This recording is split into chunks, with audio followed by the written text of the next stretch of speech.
Magandang gabi mga kapuso. Ako po ang inyong Kuya Kim na magbibigay sa inyo ng trivia sa likod ng mga trending na balita. Muling pinamalas ng isa sa pinakaaktibong bulkan sa bansa ang tinatago nitong bagsik. Ito ang Mount Canlaon sa Isla ng Negros. At sa muling pagputok nito, hindi lang libo-libong Negrosano ng apektado, maging ang mga hayop sa isla. Nayanig ang mundo ng mga taga-Isla ng Negros. Hala! Grabe noon. Sa muling pagputok kahapon ng isa sa pinakaaktibong bulkan sa bansa, ang Mount Canlaon. Ang pagputok na tumagal daw ng halos 4 na minuto, nagresulta sa 4 na kilometrong ash column sa crater nito at natanaw mula sa karating isla na Cebu at Iloilo.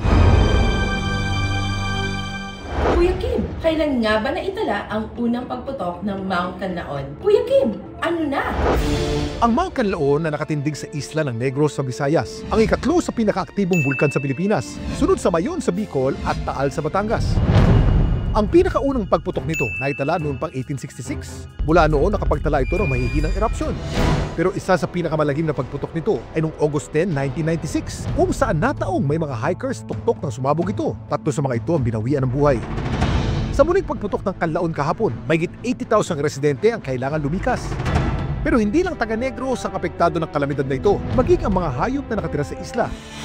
Kaya naman ang Back Project PH Incorporated, isang non-profit organization na nakabase sa Bacolod na sumusulong sa kapakanan ng mga hayop, hinihikayat ang mga apektadong residente na sa kanilang paglikas ay masiguradong maligtas din ang kanilang mga alagang hayop at maging ang mga makikita nilang stray animals. Sana wag po nilang iwan yung kanilang mga alagang hayop po. Pina-prioritize po sa evacuation center talaga yung mga tao. Yung iba wala pong choice kundi iwan. Hinihintay po namin yung permission if i-allow po kami na makapag-continue ng aming rescue operation.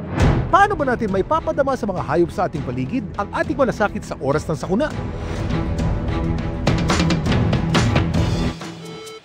Ganito ang eksena ngayon sa isa sa Negros.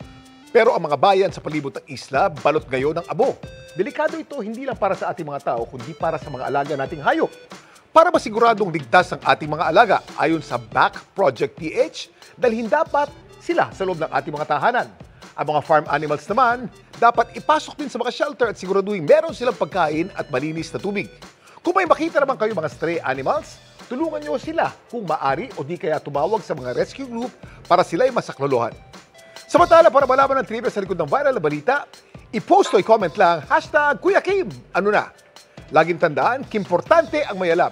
Ako po si Kuya Kim at sagot ko kayo 24 oras.